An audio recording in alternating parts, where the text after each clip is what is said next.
A paz do Senhor para todos os irmãos. Eu quero, nas minhas primeiras palavras, agradecer a honra do convite para estar aqui juntamente com outros ilustres preletores, que já têm falado para os irmãos durante o dia, para poder aqui compartilhar um pouquinho da palavra de Deus. Eu estou numa maratona bem forte, porque até domingo à noite eu estava pregando no oeste de Santa Catarina, cidade de Chapecó. Cheguei ontem, 5h30 da tarde, em casa, em Curitiba, onde estou morando hoje, e só para dar tempo de arrumar mala para viajar hoje pela manhã para cá. Porque eu não podia de jeito nenhum faltar com esse convite, que me honra muito. Eu agradeço ao pastor João, agradeço à diretoria, agradeço a todos os irmãos, ao Valdir Paz, que é um filho especial. Eu louvo a Deus, portanto, por esta oportunidade. Sei que vocês já foram abençoados pelo Senhor com as preleções apresentadas aqui durante o dia e ontem. E eu não tenho dúvida de uma coisa, de que nesta noite o Espírito Santo tem reservado também para esta igreja e para os denodados servos de Deus, pastores de todo o estado aqui do Ceará, uma bênção muito especial. Eu sou um homem que sempre acreditei no poder da palavra de Deus. E por acreditar no poder da palavra de Deus, eu não confio muito só na minha palavra. A minha palavra tem a ver com o meu caráter, tem a ver com o que eu sou. Mas o que falo pelo Senhor, pelo Espírito, e eu creio que o Senhor tem reservado para nós uma palavra, uma mensagem especial. Para tanto, eu quero convidar a vocês que fiquem assentados como estão, mas acompanhem comigo a leitura de 2 textos bíblicos. E nesses 2 textos bíblicos eu vou basear a palavra que Deus colocou em meu coração para esta noite. Quero convidá-los a que abram as suas Bíblias no livro dos Atos dos Apóstolos, no capítulo 2, versículos de 1 a 4. E a palavra de Deus nos diz assim nesse texto: cumprindo-se o dia de Pentecostes, estavam todos reunidos no mesmo lugar. E de repente veio do céu um som, como de um vento veemente e impetuoso, e encheu toda a casa em que estavam assentados. E foram vistas por eles línguas repartidas como que de fogo, as quais pousaram sobre cada um deles, e todos foram cheios do Espírito Santo e começaram a falar em outras línguas, conforme o Espírito Santo lhes concedia que falassem. A outra escritura nós encontramos na carta aos Efésios, no capítulo 1.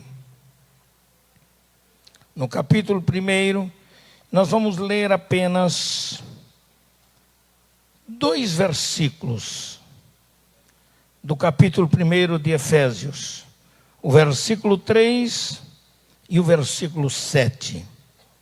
E a Escritura diz assim: bendito Deus e Pai de nosso Senhor Jesus Cristo, o qual nos abençoou com todas as bênçãos espirituais nos lugares celestiais em Cristo. Versículo 7. Em quem temos a redenção pelo seu sangue, a remissão das ofensas, segundo as riquezas da sua graça. A palavra-chave dessa segunda escritura é a palavra sangue.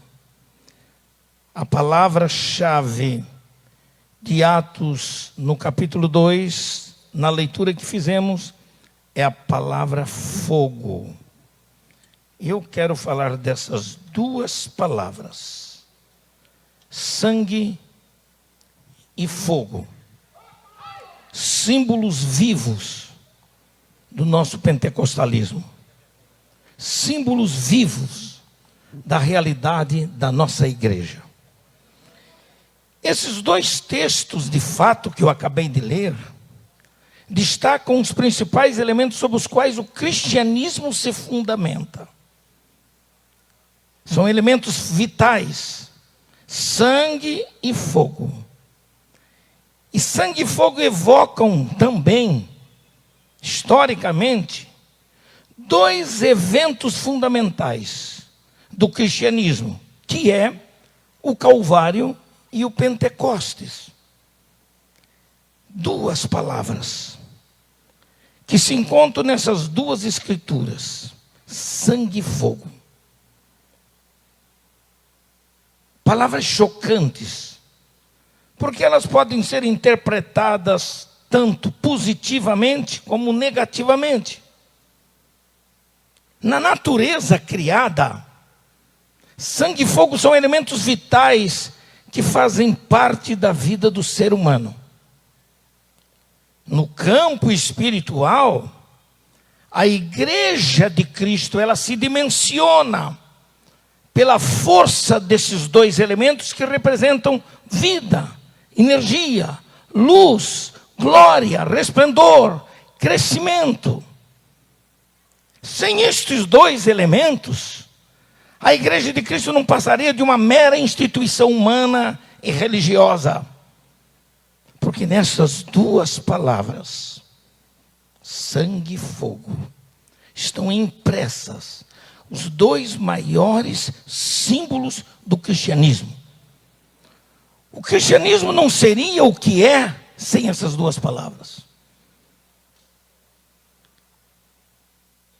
A igreja de Jesus, ela se dimensiona em milhares e milhares e milhões de células vivas, que representam todos os cristãos que estão espalhados em toda a terra.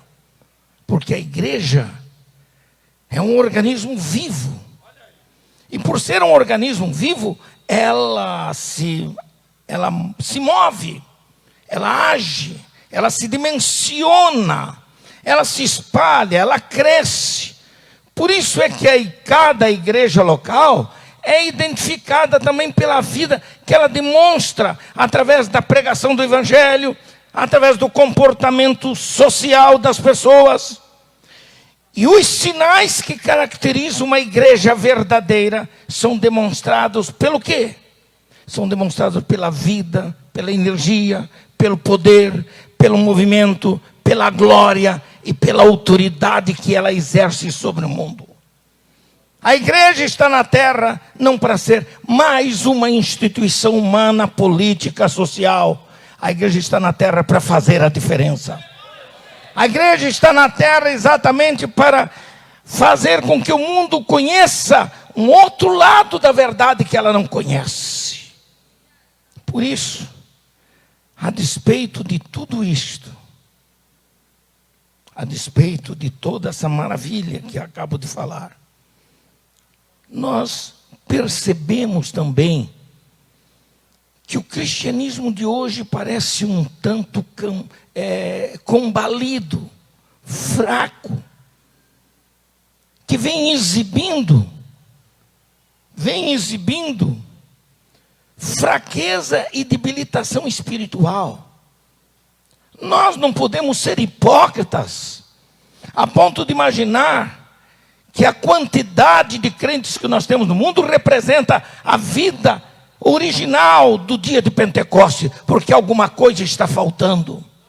Mas eu creio num avivamento do Espírito Santo, capaz de trazer a mesma vida, a mesma energia, o mesmo poder, a mesma autoridade para a igreja atual. É triste perceber que no campo espiritual, algumas igrejas estão agonizando. Outras estão morrendo. Por quê? Por falta de sangue e de fogo. Como igreja pentecostal que somos, sem dúvida, nós precisamos da renovação das nossas estruturas eclesiásticas. e não deixar apagar a chama pentecostal, e nem deixar esfriar a eficácia do sangue de Jesus Cristo. É tempo de usarmos os nossos púlpitos para pregar mais sobre o sangue de Jesus. Não temos que nos envergonhar da cruz de Cristo. E o que é que nós descobrimos em tudo isto? É que todos nós queremos, hoje, que o Espírito Santo encontre espaço para renovar e para restaurar a vitalidade da igreja. Nossos fundamentos teológicos precisam ser revitalizados com sangue e com fogo. O cristianismo que vemos hoje, às vezes me parece mais um castelo ideológico de ideias velhas e de valor apenas histórico. E nós não queremos reconhecer isto. Precisamos reativar nossas origens. Precisamos revitalizar nosso conteúdo doutrinário. Com quê? Com sangue e com fogo. Com sangue e com fogo. Precisamos também tirar aquela pecha de que a igreja está envelhecida, ultrapassada. O mundo precisa saber que a igreja de Cristo, a verdadeira igreja, a autêntica igreja, não a falsificada, precisamos mostrar para o mundo que esta igreja está viva, viva, viva e está livre para cumprir a sua missão na terra antes que o Senhor Jesus Cristo venha para buscar a sua igreja. O mundo precisa notar a presença da igreja como uma força viva. E uma força viva que não pode, não deve esconder o seu poder de influência moral e espiritual na sociedade que vivemos hoje. A igreja é uma força viva que precisa vislumbrar a glória de Deus para o mundo precisa saber quem somos. E para manter nossa autenticidade pentecostal, nós precisamos manter nossa fidelidade à igreja que nasceu no dia de Pentecostes, aos seus valores. Sangue e fogo constituem o poder da diferença. Amém, irmãos? Enquanto o sangue de Cristo correr nas veias de nosso pentecostalismo, nenhum espírito de morte vai nos ameaçar. Por isso é que sangue e fogo são a base simbólica também de dois dos maiores eventos da liturgia do povo de Israel, que se mesclam com a nossa liturgia cristã. Esses dois eventos do passado são exatamente a Páscoa e o Pentecoste. É por isso que eu quero lhes mostrar, em primeiro lugar, a Páscoa e o Pentecoste na liturgia judaica.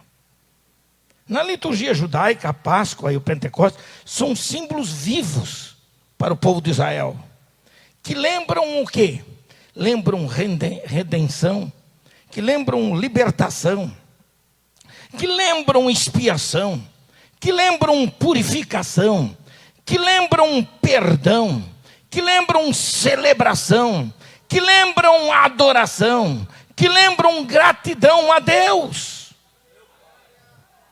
A Páscoa é comemorada até hoje pelos hebreus e lembra o dia em que os primogênitos da casa de Israel foram poupados do castigo da espada do anjo do Senhor na terra do Egito.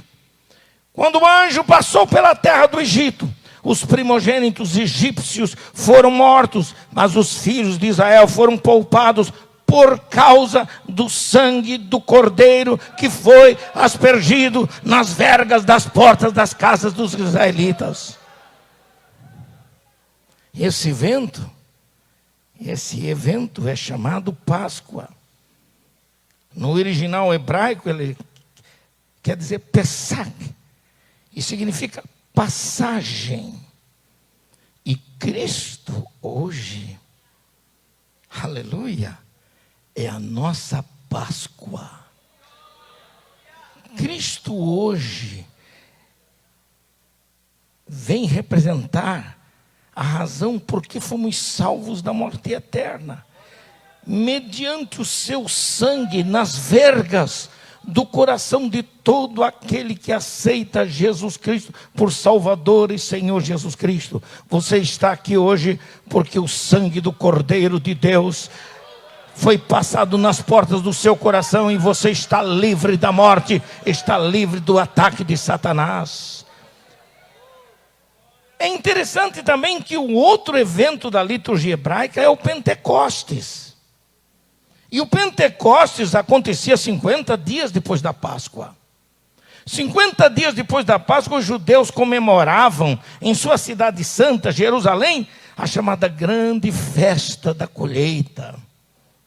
Cada judeu temente a Deus trazia o seu molho de trigo ou de cevada e o movia perante o Senhor com um espírito de gratidão. Era o Pentecostes.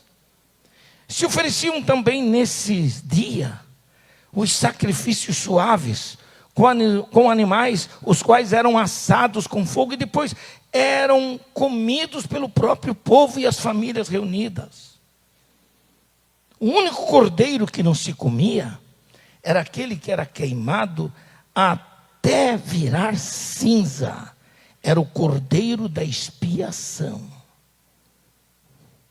O que é que nós vemos entre a Páscoa e o Pentecoste? O que é que nós aprendemos no Velho Testamento com esses dois eventos do Antigo Testamento?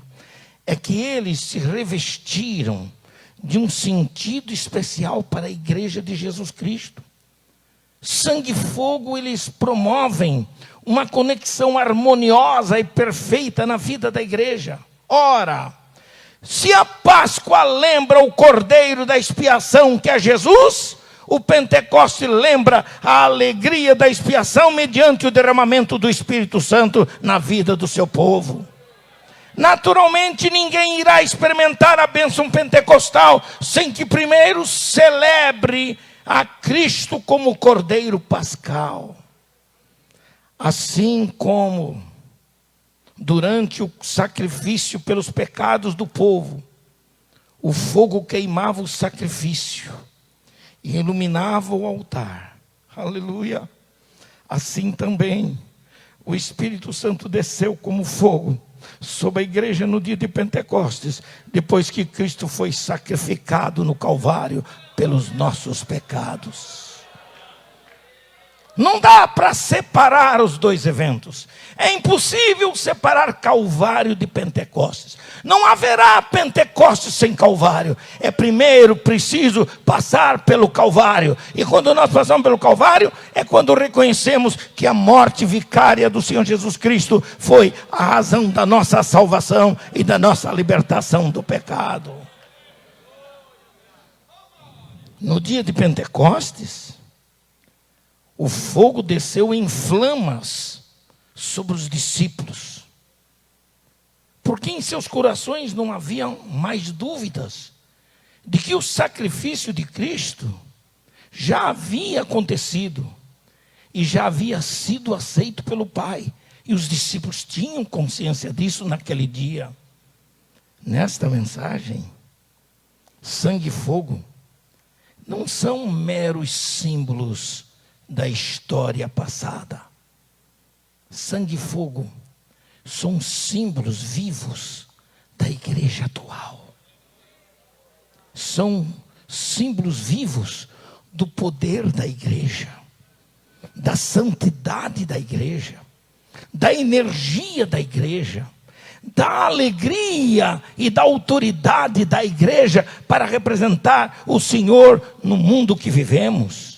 O cristianismo verdadeiro, meus amados irmãos, é identificado pelos seus elementos vitais que energizam a igreja, que dinamizam a sua estrutura ministerial e que convergem toda a vida na pessoa de Jesus Cristo. Ele é o epicentro de toda a nossa vida. Ele é a razão desta convenção. Ele é a razão da vida dos senhores pastores. Ele é a razão da igreja que você pastoreia. Ele, Jesus, a Ele a glória.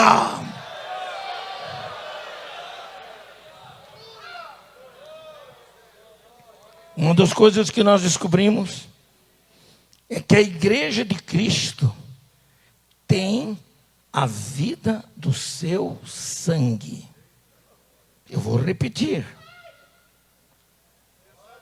A igreja de Jesus Cristo tem a vida do seu sangue. Sem derramamento de sangue, não há remissão. Hebreus 9, 22. Escutem isso. Nos dias do Império Romano, especialmente no segundo século da era cristã, o cristianismo foi muito mal compreendido e caluniado por causa da mensagem do sangue de Jesus.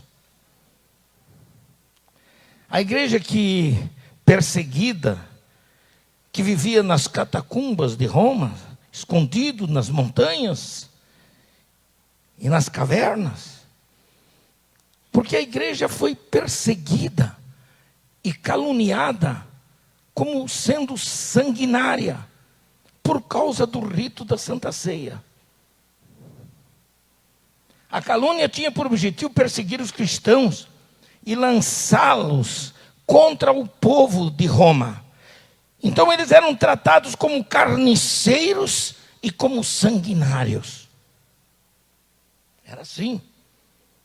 Diziam que os cristãos praticavam antropofagia, que comiam carne e sangue humanos, baseado no que eles ouviram sobre as palavras de Jesus na última ceia, com os discípulos, que foram muito fortes, mas foram simbólicas, quando Jesus disse para os seus discípulos: a minha carne verdadeiramente é comida, e o meu sangue verdadeiramente é bebida. E essa perseguição atroz não foi suficiente para deter a vida e a força da igreja do Senhor Jesus Cristo na terra. Conta-se nos livros da história do cristianismo, naqueles do segundo, terceiro século especialmente, e no meio daquelas perseguições, quando Nero resolveu meter fogo na cidade e culpar os cristãos, muitos daqueles cristãos foram mortos, foram presos e foram colocados em praças públicas, amarrados em praças públicas, em postes, e foram incendiados para iluminar a praça para o deleite do povo e o deleite das autoridades de Roma naquela época. E conta-se que, num certo dia, um casal fiel ao Senhor, tendo apenas um filho de 12 anos de idade, que assistia o vitupério do pai e da mamãe, o sofrimento do pai e da mãe, gritando de dor pelas chamas que consumiam seus corpos e faziam com que ele sofresse muito. Alguns soldados de um oficial de Roma viu aquele menino e por acaso o imperador passou por ali.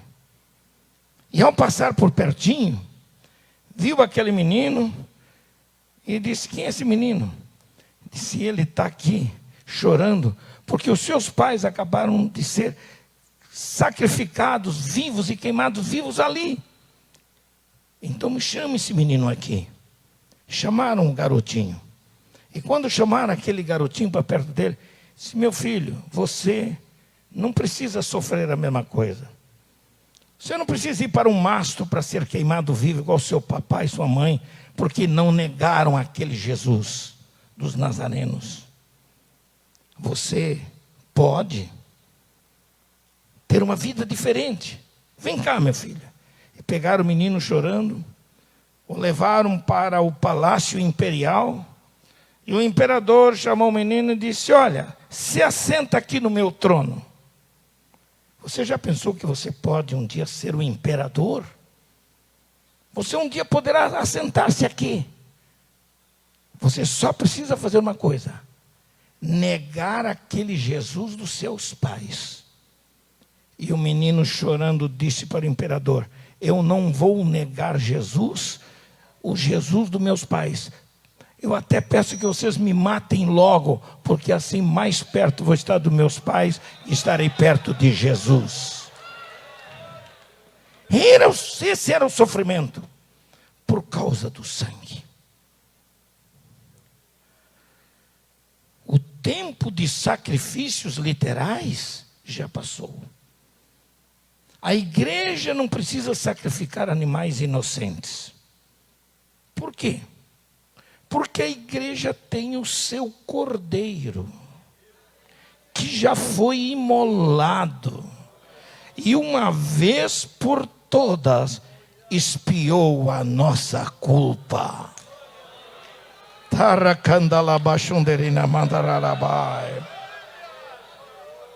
Por isso a causa motivadora da existência da igreja é o sangue de Jesus. O profeta Isaías profetizou dizendo que ele tomou sobre si as nossas iniquidades. O apóstolo Paulo escreveu em sua epístola dizendo: ele levou nossos pecados no seu próprio corpo no madeiro. 1 Pedro 2,24.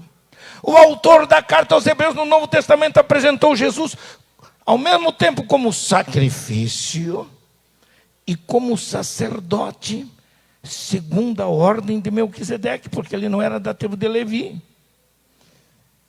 E ele, ao mesmo tempo, como cordeiro morto e como sacerdote, entrou na presença do Pai com o seu próprio sangue para efetuar uma eterna redenção.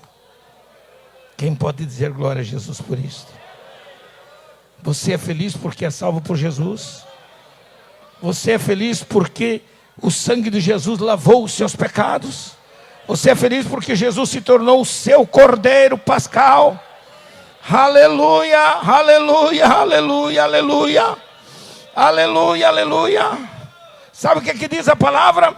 Hebreus 9, capítulo 9, versículos 11 e 12 diz assim: nem por sangue de bodes e bezerros, mas por seu próprio sangue entrou uma vez no santuário, havendo efetuado uma eterna redenção. Por quê? Se o sangue dos touros e bodes e a cinza de uma novilha esparzida sobre os imundos os santificam, quanto à purificação da carne, muito mais o sangue de nosso Senhor e Salvador Jesus Cristo.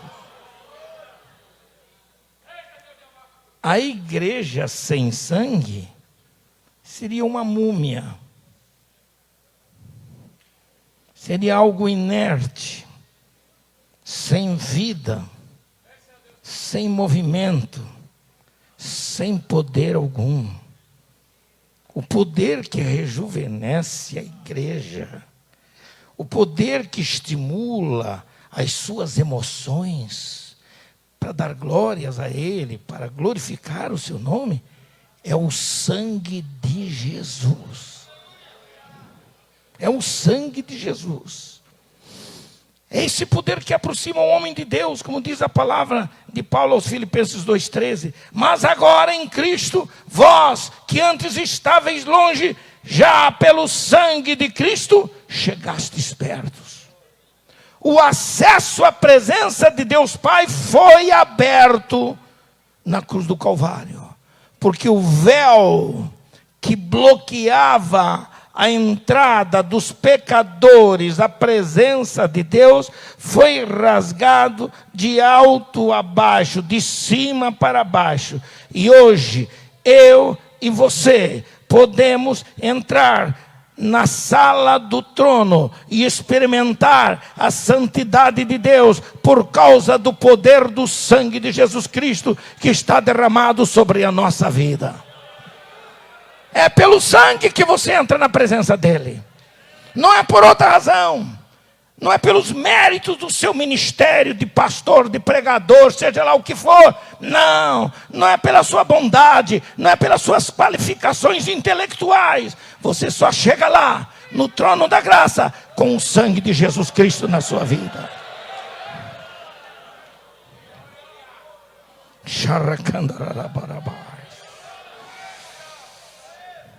É pelo poder do sangue de Jesus que todas as impurezas são desfeitas.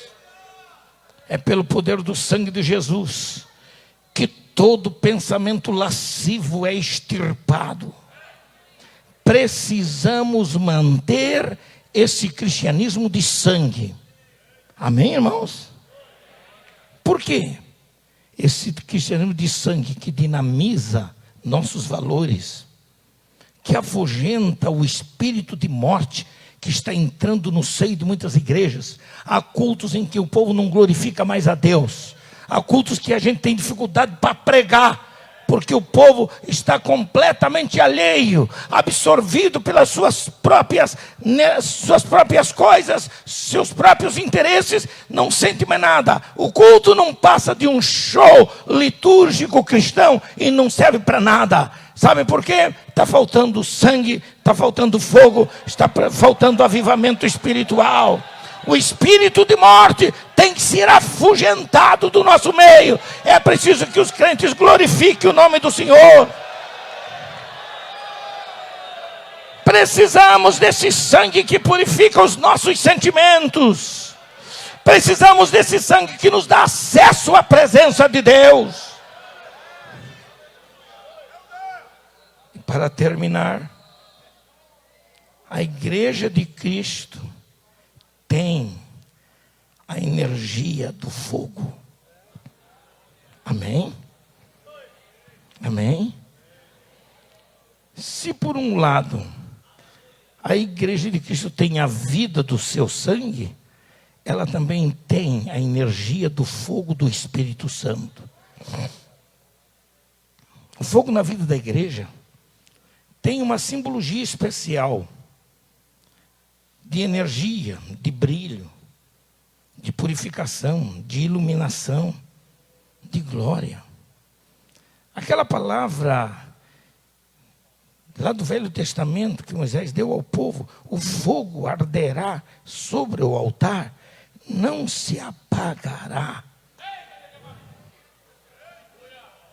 Notem que o nascimento da igreja foi marcado pela presença visível daquelas flamas de fogo sobre as cabeças dos discípulos de Jesus.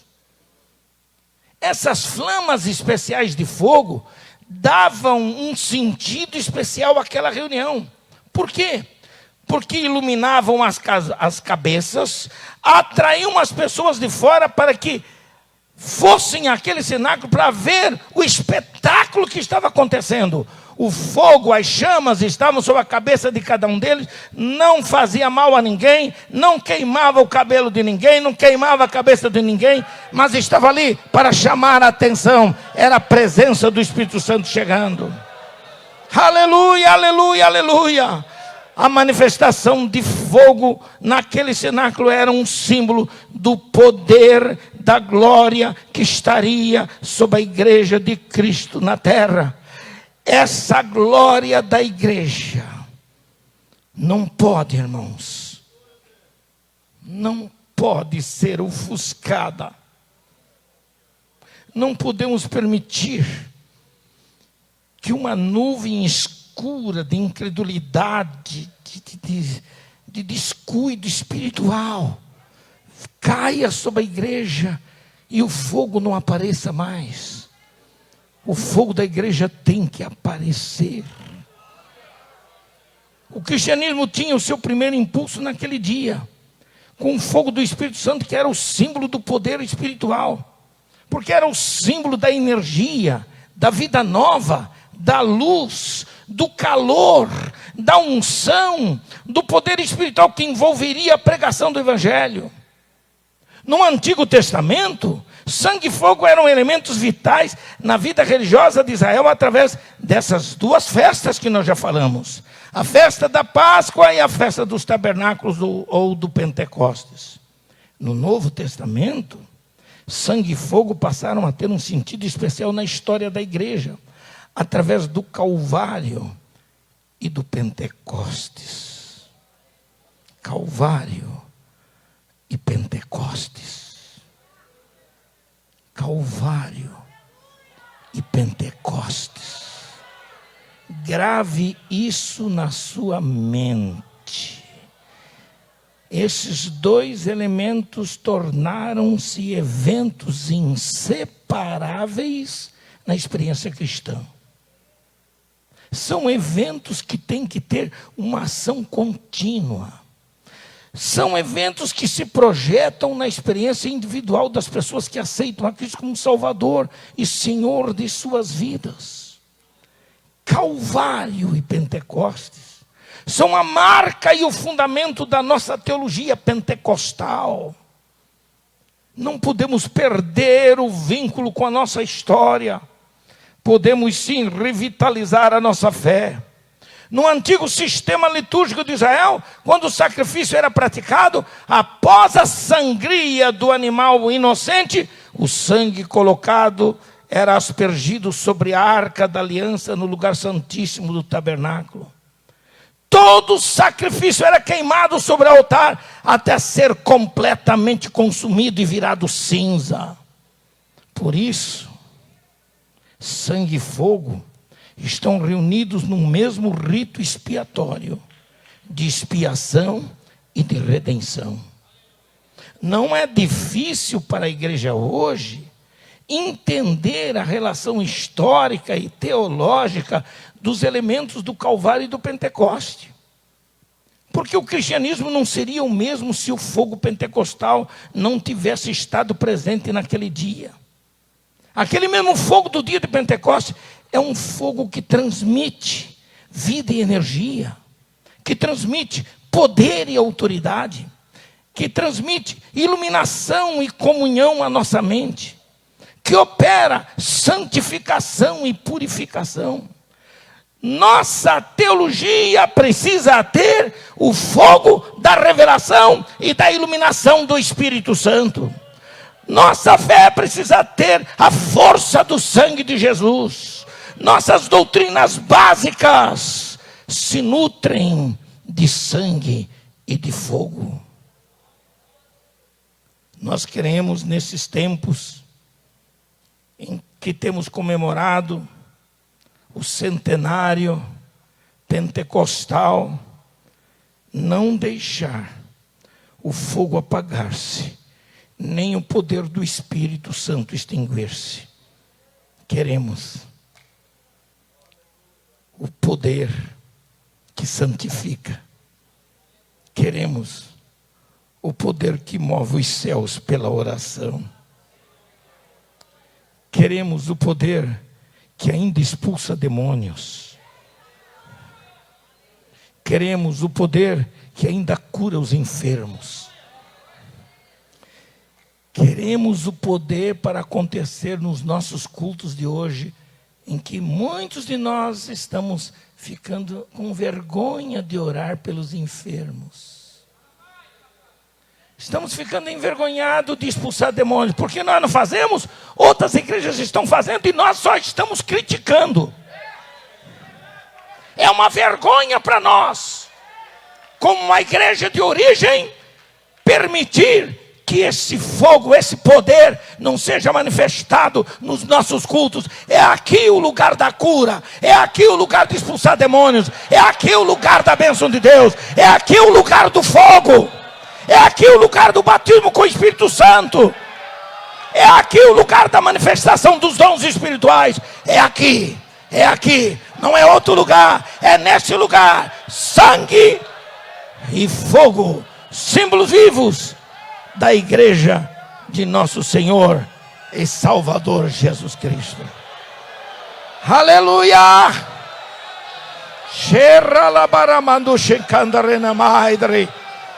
Aleluia! Eu não teria coragem de falar o que eu estou falando aqui se eu não acreditasse nisso, pastor. Posso até não ser o pregador mais simpático dos pregadores. Não me importo. Não me importo. Eu não estou aqui para agradar homens. Nem eu, nem outros preletores abençoados que nós temos entre nós. Nós estamos aqui para fazer a vontade do Senhor como profetas do Deus vivo. Por isso, pastor, eu quero pedir autorização para orar com este povo. Fiquemos em pé, por favor.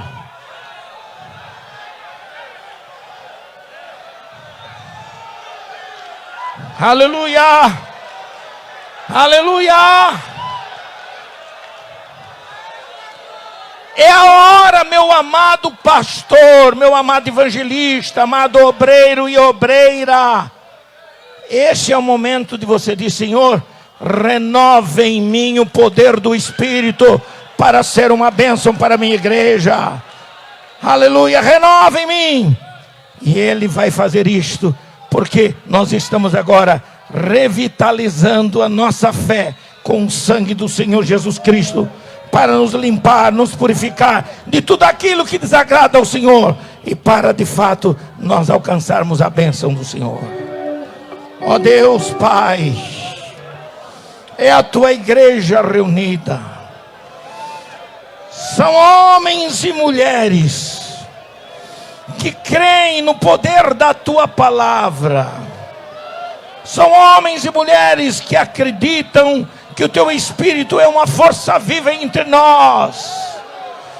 Venha renovar o teu poder, a tua unção sobre a vida de pastores, sobre a vida de evangelistas, de obreiros. Dá-lhes autoridade sobre os enfermos, dá-lhes autoridade sobre os demônios, dá-lhes autoridade para repreender o inimigo, dá-lhes poder, força, graça, unção, em nome do Senhor, em nome do Senhor, em nome do Senhor, em nome do Senhor, em nome do Senhor.